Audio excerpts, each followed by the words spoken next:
I'm Claudia Catania, and you're listening to Playing on Air.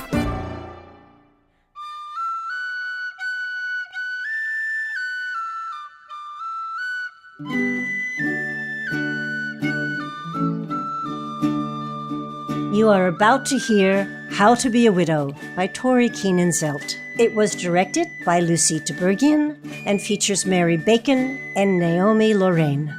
And now, How to Be a Widow. A beautiful summer afternoon in the cemetery. It's hot. It's August.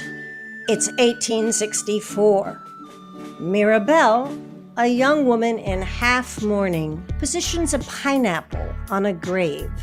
She begins to paint it. She hates it. She starts over. Hates it again. She picks up the pineapple, examines it, and sniffs it. She checks to see that she's alone, then cradles the fruit against her cheek. Annaleigh, an even younger woman carrying a bouquet of lilies and wearing full mourning, enters. Oh, sorry. You're fine. I was just... You're fine. The gazebo's down the hill. Oh, yeah, sorry. No, I was just, What?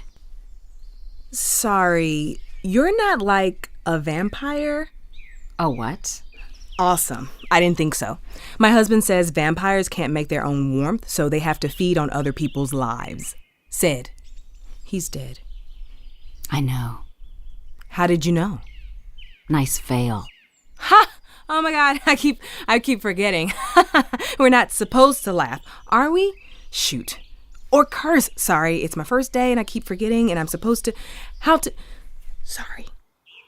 Most of the widows just sit in the gazebo. No, yeah, I tried going by there, but everybody was already talking behind each other's backs, so... Screw them. Sorry. You can laugh up here. No, I mean... You're sort of on my... What? Husband's grave. Oh, sorry. I'll just, Thanks. Gettysburg? Cholera. Cool. You? Gettysburg. Cool. Cool. Sorry. For what? Isn't that what I'm supposed to say? Nobody ever comes up here. Well, I like your painting. Really? Oh, yeah. What do you like about it? It's cute. How you have the pineapple and everything. You don't have to start over. I said it was cute. It's supposed to be the futility of life. You can paint that? I can paint what I want. Right. Just as long as it's animals, children, flowers, or fruit. I am painting fruit. All I do is paint fruit. The whole world is dying, and I'm sitting up here painting fruit. Well, just the husbands. They sent me $10 instead of the body. You believe that? Mine wasn't a soldier. But still, I mean, what are you supposed to buy with your dead husband's body? Exotic fruits? It felt right at the time. I mean, one minute you're at the market walking by a pile of hams, and the next you're asking the price of the pineapple in the middle of the hams, and the man says $10. So you give him the money, and then all you have is this pineapple. Charles and I used to talk about Brazil. So... What do you think it tastes like? He said it was sort of like a fancy orange. Oh. I've never had one. Me neither. I bet it's red on the inside. Or purple. Like a plum. I hate plums. Totally. They're so... sharp. Only the first bite. After that, they just sort of make you want to throw up a little. You know? Like in a good way. Do you have a knife? I have flowers. That's not helpful. I know, but I promised James Alexander Henry Whitcomb Elliott III that I'd keep everything nice for him. So I had them polish the coffin and put new clothes on him, and I even had them put a little bell and attach it to his finger just in case he woke up. He used to dream he'd be buried alive. Not like in a good way, like in the waking up screaming way. Ugh, I hate that. I know. Well, you'll sleep better now. I hope so. But now I'm running out of things to fix for him, so I brought a bouquet. I love lilies, don't you? They smell so, you know? I could never have them in the house because he had all these allergies, but oh my God, they smell so good. Maybe I should just keep them. Do you think I should just keep them? I don't think he'll know. But what do you think? Do you want to keep them? But then won't people think no one's sad that he's dead? Are you? What? Sad? I'm his wife. Not the question. Maybe if I just keep the smelly parts. Hey, you do you. Okay. Yeah. And then I could just leave the stems here for him. Is that weird? Oh my God. You're right. It looks weird. This is it. This is brilliant. Don't move. Oh, no. You're not painting me. Not you, the stems. Can you just tilt them so they're wilting over the headstone like they're grieving? I don't know if this is exactly the best moment for crafts. This isn't crafts. This is art. What's the difference? Light. Really? I always thought it was how much the painter has a penis. Women can be artists too. Ha! Well, women can make art. Okay. If I don't sign my painting, no one will know it was painted by a woman. So people will have to look long enough to see the light in it. Like there. See? How the light bounces off of the stone, but it pulls through the stems so you can see the water in the veins? Oh, the lilies don't know they're dead yet. I'm gonna get so famous. I thought of it. You're not the artist. I arrange the stems. And I make hair jewelry too. I made this whole locket out of his bangs. Took me all night. He had so many split ends. There's no light in hair jewelry. Well, it's my husband's grave. You don't have a husband. I had a husband. But then he died. So? So now you don't. Have a husband. Right. I was supposed to be a wife.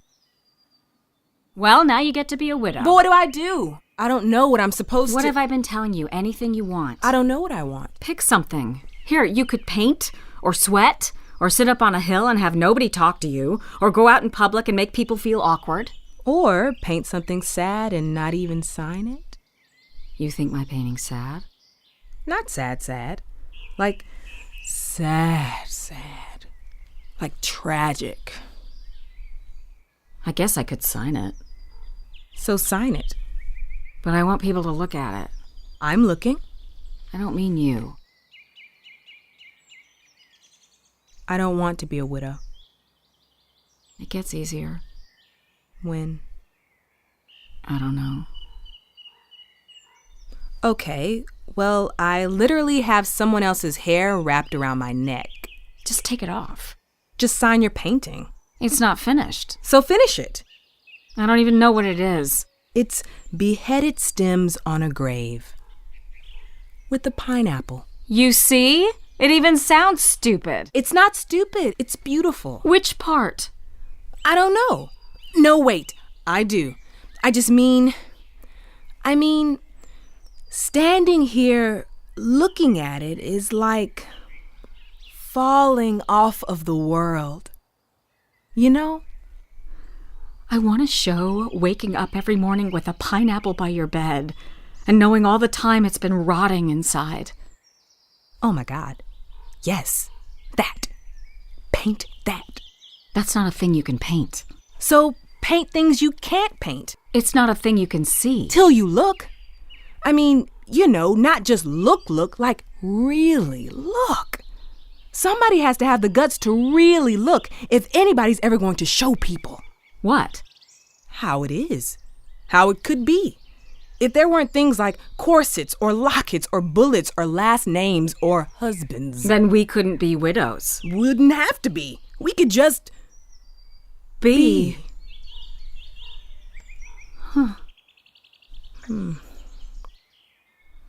Okay. Give me the pineapple. Are you starting again? Oh, wow. It's It's not purple at all inside. It's Yellow. yellow. Is that good or bad? It's sticky. And sweet. But sour, too. And something else. What? It's all over your face. You where? Get it off. Did you hear that? Hear what? Oh my God. Oh my God. Oh my God. Oh my God. Oh my God. Oh my God. Oh my God. Wait, where are you going? It was nice meeting you. But shouldn't we do something? About what? You know, if he's really Undead? still, I mean, he is your husband. I don't have a husband anymore. He's a person. He'll feed on my life. Are you sure? Because we could. And then what?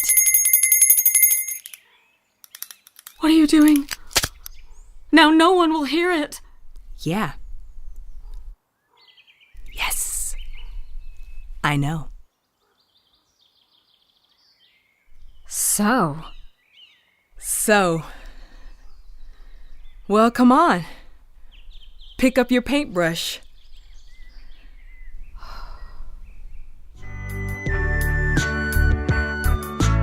You just heard How to Be a Widow by Tori Keenan-Zelt, directed by Lucie Tiberghien and featuring Mary Bacon as Mirabelle and Naomi Lorrain as Annaleigh. Hi, everyone. Would you all say your name and the role you played here today, just to help listeners identify who's who?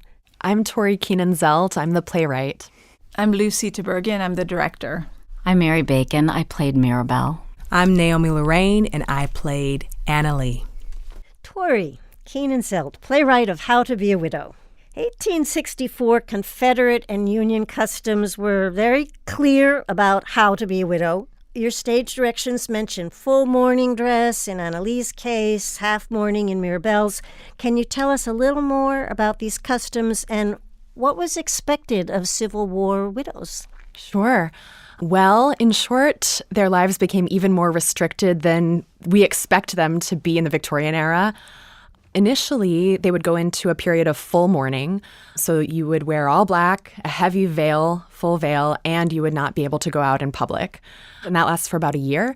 And then after that, you go into half mourning, which is a slightly lighter version, maybe a half veil, maybe a white collar.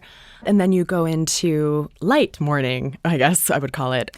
You can add lavender. You can wear purple instead of black. And some women wore a half mourning or light mourning for their entire lives. In addition to the dress, they were not allowed to be seen in public. You couldn't go to dances or out to public events. Social gatherings. Right, if you ever saw Gone with the Wind, you know that.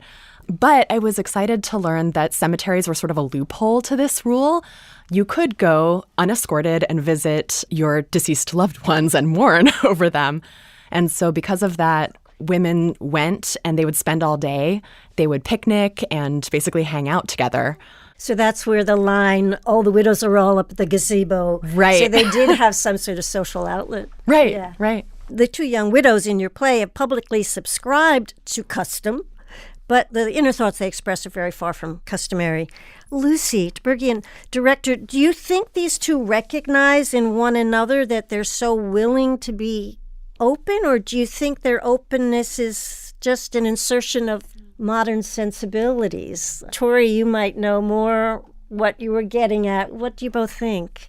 I think that it's a way that they are experimenting with the restrictions in their world, and also a way that we can connect with them immediately. Their language at the beginning is a little bit modern, but it's prescribed, and they're trying to figure out how they should be, but they don't fit exactly.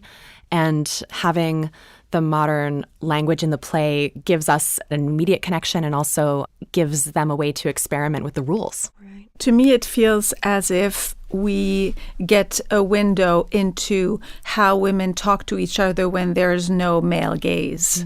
And that's what I think makes us, as women, connect with these characters. And what's interesting is that we feel like we are privy to a way of communicating that is devoid of the male gaze. Why do you think Mirabelle is an artist?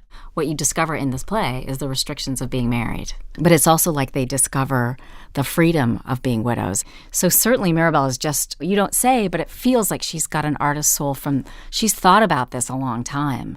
Women can be artists too. It doesn't feel like it came about because her husband died.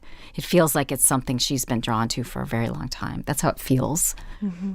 Well, she's looking for space to express the deep feelings that she's having also. She is an artist in her soul, and she's come up to this hill so that she can express that, but she also wants to connect with people. Even with my character, I feel like both of them have this inert need to express through the arts. And it almost feels like you're just an older version of me. Like you're just telling me that, oh no, you can paint, you can make things. And it's like, well, I don't want to make this necklace, particularly out of his hair. Perhaps I can make my own necklace. Perhaps I can make my own jewelry that doesn't have anything to do with my dead husband or men in general. It's like this freedom, looking up to you. And by the end of it being close, and hopefully I see them in each other's lives for a very long time. Yeah. Like the cemetery club, meeting every Sunday at 9 a.m. There's also something in making art that's envisioning something new, making something that doesn't exist yet. And they're pointed toward that at the end. They have the ability to make the world different, possibly. Mm-hmm. How much of Tori's play do we think is about how society's views of women have or have not changed? I think sexism is so clear today. Naomi and I were talking about Elizabeth Warren between takes, and it's still like really hard for people to get behind a woman running things, even though it makes so much sense in terms of the person's qualifications and the ability, and also I love this thing of like just taking the male gaze out of it. There is a sense of communal appreciation in the room that I think says a lot about today, that maybe this young playwright would be even drawn to explore this is because of now. I find myself writing a lot in this play and in other plays about areas in women's lives now that we lack room to explore fully or to express fully. And in conversations with other women, I'm looking for those spots. And I've been surprised by how much the Victorian era echoes our time in that respect. So what do you all think is the purpose and the result of the language in Tori's play, which does reflect modern usage and contemporary ideas? I think that the contemporary language is actually vital, because I think sometimes when you have a play that is of a different time, that was the antiquated age, that people distance themselves from it, like, oh, that was then and this is now. And in actuality, the themes, what we were just talking about, the sexism, the way, women are treated today, and also like to be a married woman. I happen to be one. I relate very deeply to this play. I'm not a widow, and I don't want to be anytime soon. I love my husband. But these themes, this creative stifling, there is something that happens when a woman is in a marriage based on the rule book of marriage that was started far long ago, before we were all here, and some of us don't even want to participate in. But I think that the contemporary language allows modern day women to recognize themselves in these older characters. And by doing so, you can recognize how far or how little we have come, and then you can take action. But it's the great equalizer sometimes is language, and then you can take yourself to that place. Yeah. Can you talk about why you think Annaleigh silences that bell and why Mirabelle doesn't intervene? I think that metaphorically, it is about women choosing to silence men. It is about two women understanding the power of the possibility that there would be no man in their life or no masculine rule over their life. I see the play very much as a metaphor for saying no more. This is my turn. This is when I start to come into myself and become the artist I want to be, or have a voice, or speak the words that I want to speak. I would go so far as to say silencing patriarchy. Like it's like silencing the rules that come along, or the rules that are perpetuated by these men, these husbands in our lives, some of them. And I love that. That's my favorite part of the play. And even though you can't see us, I love silencing that bell with my hand and crushing it. Just that freedom that I think the silencing is actually silencing his voice so we can hear our own. Yeah. And you want to talk at all about this bell? Yeah. So in the 19th century, people became very afraid that they would be buried alive because a lot of people were. Why were they buried alive? Well, they would fall into a coma or something, and then people would think they were dead and they would be buried. And a few were dug up, and it was part of where we get the vampire myth from, honestly. So as a safeguard, safety kaftans were invented. Basically, a string was tied to your wrist or your hand before you were buried, and a string was run up through the lid of the coffin up to the surface and attached to a bell. So the idea is if you wake up and start struggling, someone will hear you and come save you and dig you up. Nobody was ever saved this way, but it's where we got the phrase saved by the bell anyway. That I didn't know. Yeah. But I do know a case of somebody being saved. Not with You the do? bell. Yeah. My grandmother, when she was a little girl in Transylvania, and I kid you not about Transylvania, she was brought up in a little village in the Carpathians called Vulcan. And she was a little girl at family funeral, and in the middle of the funeral service, there were knocks on the coffin. Wow. And he was, the carpenters came running, but it was not uncommon. Right. So, hot take, in your personal opinion, is a pineapple the fruit that best represents the, quote, futility of life, as Mirabelle says in the play? I have to think of it contextually in terms of like when she saw the would you pineapple, choose? which fruit would I choose representing the futility of life? Because actually they discover how wonderfully juicy and wonderful it is. I think Mirabelle too wants to grieve properly. She wants to move through it. She wants to trying to love her husband, but then she discovers this juicy fruit and this new person who challenges her as an artist.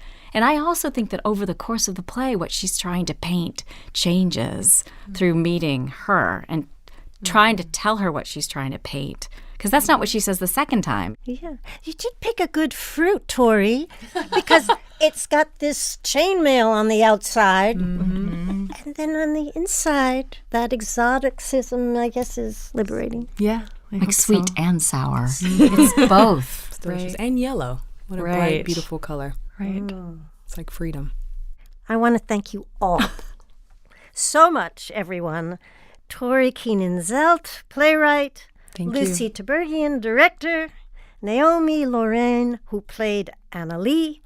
And Mary Bacon, who played Mirabelle. Thank you so much. Thank you. Thank you. You've been listening to Playing on Air, Great American Short Plays with Great American Actors.